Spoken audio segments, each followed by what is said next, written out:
샬롬. 여러분, 결핍이 가져오는 욕심이 왜 위험한가? 뭔가 결핍이 느껴지니까 불행하고, 그 불행을 해결하기 위해 그 결핍을 채우려고 하는데, 그 결핍의 원인이 눈에 보이는 어떤 것, 돈이 없어서다, 이렇게 생각한다는 것이 굉장히 위험한 일이라는 거예요. 그러면 내 행복을 위해서 이 결핍을 채우기 위한 그 갈망이 생기거든요. 그것이 결국 돈을 향한 갈망이 되어버린다는 거예요. 그렇게 돈을 향해 갈망하게 되면 돈은 유한하기 때문에 같은 갈망을 가진 사람들하고 무한 경쟁, 투쟁, 싸움을 해야 돼요. 그리고 그 싸움에서 이긴 사람이 누굽니까? 부자란 말이에요, 부자. 근데 그 싸움은, 욕심을 갖고 싸우는 싸움에서는요, 반드시 죄를 짓게 돼 있다는 거죠. 그러니까 어쩌면 부자는 그냥 되는 게 아니다. 물론 하나님이 허락하신 부자가 있겠지만 보통 부자는 그냥 되는 게 아니다, 이러는 거예요. 그것은 욕심 있는 자들끼리 싸워서 그 싸움에서 승리했는데 그가 웬만큼 능력 있고 똑똑한 사람인가, 뭐 이런 걸 증명할 수도 있지만 그 싸우는 과정에서 뭔가 그 경쟁을 이기고 경쟁자를 물리치기 위해서 끊임없이 우리는 죄를 짓게 된다는 거예요. 꼭 그런 건 아니고 그렇지 않은 사람도 있다, 그렇게 말할 수는 있겠지만 이제 많은 경우 그렇게 될 수밖에 없다라는 걸 이제 야고보서 5장이 말해주는데, 1절 들으라 부한 자들아, 부자들아 들어라, 너희에게 이 말 고생으로 말미암아 울고 통곡하라. 부자를 이렇게 정죄하고 저주하고 있어요. 너희 재물은 썩었고 너희 옷은 좀 먹었으며 너희 금과 은은 녹이 슬었으니 이 녹이 너희에게 증거가 되며 불같이 너희 살을 먹으리라. 너희가 말세에 재물을 쌓았도다, 뭐 이런다고요. 너희가 말세에 재물을 단순히 재물을 쌓은 것이 문제가 된다기보다 그 재물을 쌓는 과정에서 그 모두가 재물을 원하고 있는데 너가 그 재물을 쌓는데 성공했다는 것은 그 욕심을 가진 사람들끼리 싸워서 네가 이겼다는 건데, 욕심을 가지고 싸우는 것 자체도 죄지만 그 싸움의 과정에서 또 다른 죄들을 네가 지었다는 증거다, 뭐 이런 거예요. 꼭 그러리라는 보장은 없잖아요. 그럴 수 있지만 실제로 돈을 버는 현장에 나가보면 그렇지 않습니다. 돈이 그냥 벌어지지가 않고요, 이게 쉽지 않습니다. 4절 보라 너희 밭에서 추수한 품꾼에게 주지 아니한 삭시 소리 지르며. 적어도 이 정도는 돼야 돈을 번다는 거예요. 그 추수한 자의 우는 소리가 만군의 주의 귀에 들렸느니라. 뭔가 근로자 챙겨가며 노동자 챙겨가며 알바생 챙겨가며 내가 돈을 번다? 부자가 된다? 불가능하다는 거예요. 그러니까 그들의 부르짖음이 하나님의 귀에 들렸다. 너희가 땅에서 사치하고 방종하여 살육의 날에 너희 마음을 살찌게 하였도다. 그렇게 번 돈 어디다 쓰느냐? 어디다 써요? 이 뭔가 자기의 결핍을 채우는데, 또 다른 결핍을 채우는데 쓴단 말이에요. 그러니까 뭔가 돈을 벌었다고 결핍이 채워지는 게 아니잖아요. 뭔가 벌을 때 느껴지는 만족감은 있지만 그래도 그것이 영원한 만족감일 수도 없고 여전히 허함이 있으니까 그 결핍과 허함을 채우기 위해 자기가 번 돈을 가지고 또 뭐예요? 또 다른 보이는 것들을 취하기 시작하는데 그게 사치하고 방종하고 이러는 거예요. 내가 돈을 벌었는데도 나의 공허함이, 나의 결핍이 채워지지 않아. 그러니까 그 번 돈을 가지고, 돈이 없는 사람은 할 수 없는 일이잖아요. 내가 사치하고 나를 막 명품으로 도배를 해보고 뭔가 나를 꾸며보고 그래서 사람들 앞에 이렇게 자랑해보고 이러면서 사람들이 내가 좋은 차, 좋은 옷, 좋은 목걸이, 귀걸이, 반지, 팔찌 이런 걸 하고 있는 거를 통해서 사람들이 나를 부러워하더라는 거예요. 나를 함부로 대하지 않더라는 거예요. 나를 무시하지 않더라는 거예요. 마치 그것이 사랑받는 것처럼 느껴지거든요. 그러면서 사실 그 결핍의 자리가 바로 그 사랑의 자리인데, 그런 것을 이렇게 어떤 존경스러운 눈빛 같은 거 이렇게 받을 때 사람은 무시당하면 그건 사랑받는다고 느끼지 않아요. 근데 뭔가 사람들이 부러움의 대상이 되면 내가 이렇게 사랑받는다는 느낌이 들거든요. 그럼 결핍이 채워지는 듯해요. 그래서 더 돈에 집착하는 거거든요. 그러니까 돈을 벌어 내가 사치하고 방종하고 막 이러면서 막 사람들의 사랑을, 내가 돈을 통해 사람들의 사랑을 막 이렇게 끌어모으는 거예요. 그러면서 내 결핍을, 허함을 채워보려고 하는 거죠. 그러나 너희는 의인을 정죄하고 죽였으나 그들은 너희에게 대항하지 아니하였다. 너희가 순하고 착하고 모르는 사람, 그런 사람들의 이용해서 네 배를 채웠구나. 네 지갑을 채웠구나. 네 마음을 살찌게 했구나. 그러니 어떻게 하겠다는 거예요. 너희에게 이 말 고생으로 말미암아 울고 통곡하라 하는 거예요. 너희가 하나님의 심판을 받으리라. 이 땅에서 받지 않으면 하나님 나라에 가서 천국문 앞에 가서 반드시 심판을 받게 된다. 부자들이 이 땅에서 받을 심판은 뭘까요? 그렇게 자기의 결핍을 눈에 보이는 것으로 채우는 걸 성공한 자들이 받을 심판이 뭘까요? 그거는요, 그 믿음을 깨지 못한다는 그 심판이에요. 왜냐하면 자기는 채우는데 성공했거든요. 채웠다고 믿거든요. 왜냐하면 정말 그 돈을 벌었을 때, 돈을 통해서 내가 막 성공한 사람처럼 누리고 살 때 그 사람들의 어떤 시선, 나의 만족함, 배부름, 이거는 정말 마치 천국에 들어간 것 같거든요. 그러기 때문에 마치 자기의 결핍이 채워진 것 같은 거예요.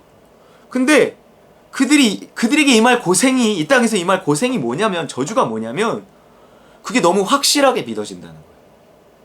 그런데 그 영원하지 않은 재물이 어느 날 줄어들어. 그러면요, 어마어마하게 무섭습니다. 왜냐하면 내 결핍을 채우고 나에게 행복을 주던 물질이었는데 그 물질이 줄어드는 것을 본다는 것은 어마어마하게 한 두려움이에요. 그리고 실제로 어느 날 망했어. 그러면요, 그 사람은요, 그 확고한 믿음이 있기 때문에요, 다시 그 자리에 가기 전까지 절대로 행복할 수 없습니다. 절대로. 그게 부자에게 임할 고생일 수 있다는 거예요. 믿음의 문제죠. 믿음의 문제. 뭔가 자기의 결핍을 하나님의 자리라고 믿고 늘 하나님을 의지해서 십자가의 날을 못 받고 성령의 충만함을 받고 이렇게 살아가는 사람에게 하나님이 물질을 주시면 그 사람은 그 물질을 통해서 또 더 감사하고 또 주는 기쁨이 있거든요. 굉장히 커요. 이 또 없는 사람은 주는 기쁨 잘 못 느끼잖아요. 물론 없어도 자기의 작은 것이라도 남에게 나눌 때 또 그 기쁨이 있지만, 또 하나님 넉넉하게 주신 재물을 넉넉하게 나눌 때 느끼는 어떤 그 기쁨도 있단 말이에요. 어떤 이런 그냥 기쁨으로 살아가는 사람이 어느 날 그 물질이 없어진다 한들 아쉽고 때론 두려울 수도 있겠지만, 그러나 자기의 기초가 그것으로 채워져 있지는 않기 때문에 그렇게 큰 두려움은 없을 거라는 거예요. 더 하나님께 매달리고 하나님께 의지하고 또 하나님 때가 되면 주시리라 믿고 또 성실히 자기 길을 갈 수 있을 거라는 거죠. 그렇기 때문에 우리가 어떤 우리의 결핍, 우리의 빈자리, 이것이 무엇으로 채워지는가 하는 것을 믿는 믿음은요, 굉장히 이렇게 중요합니다. 그래서 내가 성공하기 전에, 다시 말해서 내가 눈에 보이는 재물을 통해서, 눈에 보이는 성공을 통해서 나의 결핍을 채우는 그 경험을 많이 하고 막 하기 전에, 그래서 그 믿음이 커지기 전에, 그 믿음이 커질까봐 하나님은 우리를 더 성공시키지 못하는 거예요. 우리가 원하는 걸 주지 않으시는 거예요. 그 잘못하면 그 믿음이 커지거든요. 내 결핍이 하나님으로 채워지기 전에 못 주시는 거예요. 그러니까 나는 먼저 선행돼야 되는 거예요. 나의 결핍을 하나님의 은혜로 채우는 연습, 거기에서 느끼는 기쁨, 만족, 이거를 자꾸 연습해야 돼요. 반복해야 돼요. 그러면서 결핍은 하나님의 자리구나. 하나님의 자리가 하나님으로 채워지니까 만족함이 있구나. 내가 다른 어느 것이 없더라도, 내가 이렇게 그냥 살더라도 나는 크게 불행하지 않아. 아니, 오히려 나 그냥 살 수 있을 것 같아. 어떤 순간에는 진정한 행복이 있을 것 같아. 오히려 나의 어떤 물질적인 없음이, 물질로 말미암아 내 결핍을 채울 수 없다는 이 어떤 상황이 나로 하여금 더 간절하게 하나님을 찾게 하고, 이 충만함을 느끼게 했으니, 이 만족을 느끼게 했으니 오히려 나의 가난은 자랑할 것이 아닌가? 이렇게 이제 생각할 수 있게 되는 거죠. 그렇다고 뭐 가난을 꼭 사랑하고 자랑하라는 건 아니지만, 그러나 그 가난, 적어도 그 가난에 대한 어떤 초라함, 가난에 대해서 너무 막 숨기고 싶고 가난을 너무 창피하게 여기는 어떤 그런 상태는 되지 않을 수 있다는 거예요. 그렇기 때문에 오늘 우리가 속지 말고 정말 오히려 물질로 채워지기 전에 하나님의 영으로 늘 채워지는 연습, 반복돼야 돼요. 반복이 중요해요. 반복하다 보면 나중에 정말 믿어지거든요. 아마 그때가 하나님이 우리에게 또한 그 기초 위에 어떤 눈에 보이는 열매를, 풍성한 열매들을 또 맺게 하시고 주실 때가 아닐까 생각을 합니다. 우리 또 그렇게 하나님 나라에 들어가는, 젖과 꿀이 흐르는 땅에 들어가는 그 풍요로움에 들어가는 그 소망도 우리가 가질 필요 있어요. 우상은 아니지만 가질 필요 있어요. 그러나 그것을 위해서라도 오늘 하나님의 자리를 하나님으로 채우는 그 연습 열심히 하는 저와 여러분 되시길 주의 이름으로 축원합니다.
시